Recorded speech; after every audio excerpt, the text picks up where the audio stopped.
नमस्कार बंधुरा आमी सुस्मिता चले एलाम तुम्हारे सामने आज के एक झटपट एक भालो रात्रे डिनारे रेसिपि निये। एटा रात्रेও खेते पारो, सकाले अनेके टिफिनेও खाय, आबार दुपुरेও अनेके खाय, যারা ডায়েট করে তারা দুপুরেও খায়। তা দেখো আজকে আমি সেই রেসিপিটাই করব। তা ভাবছিলাম যেহেতু ছেলেকে সন্ধ্যাবেলা পড়তে বসাই রেগুলারের মতন, সেরকমই পড়তে বসে উঠতে আজকে 9:30 বেজে গেছিলো। তা ভাবছিলাম কি করব, ভাত তরকারি করতে গেলে আমার আরও রাত হয়ে যাবে, আরও দেরি হবে যে কোনো একটা তরকারি করতে গেলে।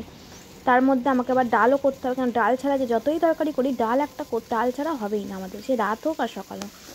তার যেহেতু আমার হাজব্যান্ড ডাল ছাড়া মানে যতই তরকারি হোক না কেন ও ডালটা লাগবেই এরকম। তাই ভাবলাম যে এত কিছু করতে গেলে তো রাত্রি এখন 9:30 বেজে গেছে, তাহলে আরও সময় লেগে যাবে। তাই ভাবলাম কি করব, দেখলাম ঘরে হচ্ছে ছিল এই যে কি বলে ডালিয়া, আর একটু মুসুর ডালও ছিল, আর মুগ ডালটা অল্পই ছিল, আর মুসুর ডালটা ছিল অনেকটাই। তা আমি একটু মুসুর ডালটা বেশি নিয়েছিলাম, আর মুগ ডালটা যেইটুকানি ছিল সেইটুকানি আমি দিয়ে দিয়েছিলাম। ওই খুব জোর 50 গ্রাম মতনই হবে মুগ ডাল ছিল। তা সমস্ত ওই ডালটাকে না ভালো করে আমি ধুয়ে নিয়েছিলাম। ধুয়ে তারপর আমি দেখো প্রথমে সবজিগুলো যে রেখেছিলাম, সবজিগুলোর মধ্যে ছিল এখানে আমি 3টে সিম দিয়েছিলাম, আর আলু দিয়েছিলাম 2টো আলু, আর এতে আর একটু কিছু কড়াইশুঁটিও দিয়েছিলাম। দিয়ে আমি ভালো করে আগে সবজিগুলো ভালো করে ভেজে নিয়েছিলাম। একটু ভেজে নেওয়ার পর তারপর আলাদা করে রেখে দিয়ে ওই কড়াইতেই আবার একটুখানি কী করলাম, একটু তেল দিয়ে আর ডালগুলো যে ধুয়ে রেখেছিলাম সেই ডালটাকে আমি একটু কী করলাম ভালো করে ভেজে নিলাম, শুকনো লঙ্কা ফোড়ন দিয়ে ভাজলাম ডালটাকে। তারপর আমি দেখো পাশে এটা না বড় যেটার মধ্যে আমি করব ডালিয়াটা, সেটার জন্য আমি জলটা কিন্তু অলরেডি গরম করতে বসিয়ে দিয়েছিলাম। আর এদিকে জলটা গরম হচ্ছে, আর এই পাশে আমি এখানে আমি ইয়েগুলো যেটা হচ্ছে ওই ডালটা যে ভেজেছিলাম, জলটা গরম হতে আমার এখানে ডালটাও ভাজা হয়ে গেছিলো। তাই ডালটা আর সবজিগুলো সমস্ত কিছু আমি ওই গরম জলের মধ্যে ফুটন্ত জলে দিয়ে দিয়েছিলাম। তারপর ডালিয়াটাও আমি দিয়ে দিলাম। তো ওইটা আস্তে আস্তে হোক, আর এখানে আমি ততক্ষণ মশলাটা কষিয়ে নিই। তাই এখানে মশলার মধ্যে সেরকম কিছু দিয়েছিলাম আদা, ধনে গুঁড়ো, জিরে গুঁড়ো, হলুদ গুঁড়ো, লঙ্কার গুঁড়ো সামান্য একটু, আর লবণ স্বাদ মতন লবণ দিয়েছিলাম, আর দিয়েছিলাম একটা টমেটো, তেজপাতা আর দিয়েছিলাম 5 ফোড়ন। এই দিয়ে ভালো করে মশলাটা আমি এখানে কষিয়ে নিচ্ছি। আর এখানেও দেখো খুব সুন্দর দেখো ডালিয়াটা কিন্তু ফুটেও যাচ্ছে।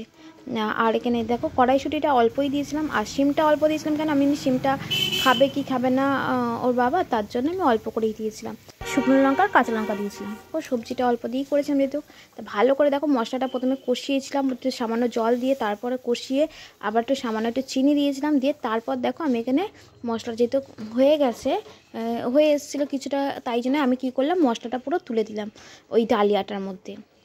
আর দেখো এখানে কিন্তু আমি হলুদে দিয়েছিলাম, আমি কিন্তু এই যে যা ওই কষানোর সময় যা হলুদ দিয়েছিলাম মশলা, তো ওতেই আমি কিন্তু আলাদা করে কিন্তু হলুদ কিন্তু এতে দিইনি। দেখো কিন্তু হলুদটা কিন্তু হয়ে গেছে খুব সুন্দর দেখো। আর লাস্ট দেখো ফাইনালি কিন্তু ডালিয়াটা হয়ে গেছিলো। এখানে আমি 1 চামচ মতন আমি এখানে ঘি দিয়ে দিলাম। তা তোমরা কে কেমন করে ডালিয়া করো অবশ্য কমেন্ট করে জানিও কিন্তু বন্ধুরা। আমার কিন্তু খুব ভালো লেগেছিলো ডালিয়াটা। এই দেখো রাত্রেবেলা কিন্তু ডিনারে এইটাই বানিয়েছিলাম। আর যেহেতু এখন শীতকাল পড়তে না কেউ খেতে চায় না, আমার ছেলে তো রাত্রেবেলা ভাত খাবেই না, শুধু বলবে না পরোটা খাবো, লুচি খাবো, কিংবা বলবে আমি অন্য কিছু খাবো, মানে ভাতটাও রাত্রে খেতেই চাইছে না কদিন আমি দেখছি। তার আগের দিন চাউমিন করেছিলাম যেমন, মানে এইরকম। তা রোজ তো তেলের জিনিস খাওয়া ভালোও নয়। তাই আজকে ভাবলাম যে ওর বাবাও বলে যে তুমি চাউমিন করো, এবার কালকে চাউমিন করেছি আজকে আবার চাউমিন করলে ভালো লাগে রোজ। তাই জন্য আমি ওই জন্যে আরও কী করলাম, ভাবলাম তার ডালিয়াটাই করে নিই, রাতও হয়ে গেছে অনেকটা, যেটা খুব ঝটপট তাড়াতাড়ি হয়ে যাবে। সব রকম জিনিসটা মানে সব কিছু একসাথে করলাম, যেহেতু ওর ডালটাও আমি এর মধ্যে দিয়ে দিয়েছিলাম, যেহেতু সবজি যেহেতু তরকারি করতে গেলে সবজি লাগতো, সেই সবজিটাও আমি এতে দিয়ে দিয়েছি। আর চালের বদলে এখানে ডাল, আর এখানে দিয়ে দিয়েছিলাম ডালিয়া। তো খেতে কিন্তু খুব টেস্টি হয়েছিল। আর 1 চামচ মতন দেখলেই তো তুমি ঘি দিয়েছি। তোমরা কে কেমন করে ডালিয়া করো অবশ্যই কিন্তু কমেন্ট করে জানিও বন্ধুরা। তারপরে দেখো এখানে আমি 2টো ডিম ভালো করে ফেটিয়ে নিয়েছিলাম। একটা ছিল ঘরে নিয়েছিলাম, আর যেহেতু দোকানে একটা ডিম ফেটে গেছিলো, তা ওর বাবা বললো তুমি ডিমটা দিয়ে করো, আমি তা দিয়ে দাও। তা 2টো ডিমই একবারে ফাটা ডিমটা 2টো নিয়ে একেবারে ভালো করে দেখো ভেজে নিচ্ছিলাম। আর আমার না খুব ভালো লাগে দেখো এরকম বড় করে ডিম ভাজা করতে, জানো তো। দেখো আমি ভাবছিলাম যদি ফেটে যায়, তারপর দেখলাম না ডিমটা কিন্তু ফাটিনি, পুরো গোটাই কিন্তু বড়োভাবে উঠেছিল ডিমটা। আর ভিডিওটা আর বেশি বড় করছি না, এখানেই শেষ করছি। দেখা হবে নেক্সট কোনো ভিডিওতে। ভালো থাকবেন, সুস্থ থাকবেন সবাই। আর যদি ভালো লাগে একটু লাইক কমেন্ট সবাই প্রচুর প্রচুর শেয়ার করে দিও বন্ধুরা। আর যারা নতুন দেখছো তারা প্লিজ বন্ধুরা সাবস্ক্রাইব করে দিও। আর তুমি দেখতে পেলে এখানে চা আছে। সত্যি কথা বলতে এখন ওর বাবা এসেছিলো আর এখন আমি চা খাবো বলে দেখো চাটাও আমার খুব ঠান্ডা হয়ে গেছিলো। ফাইনালি কিন্তু রাতের ডিনার রেডি। এখানে ডিম ভাজা, পেঁয়াজ কলি আলু ভাজা, সকালে রুটির সাথে দিয়েছিলাম সেইটাই। আর এখানে একটু দোকান থেকে একটু আলু চিপস এনেছিলো আর একটু পাঁপড় মতন এনেছিলো। আর এই দেখো ডালিয়াটা রেডি। তো দেখো কেমন হয়েছে অবশ্যই কমেন্ট করে জানিও বন্ধুরা। Bye bye. সবার কিন্তু খুব ভালো লেগেছিলো আজকে রাতের ডিনারটা, সবারই খুব পছন্দের। টাটা।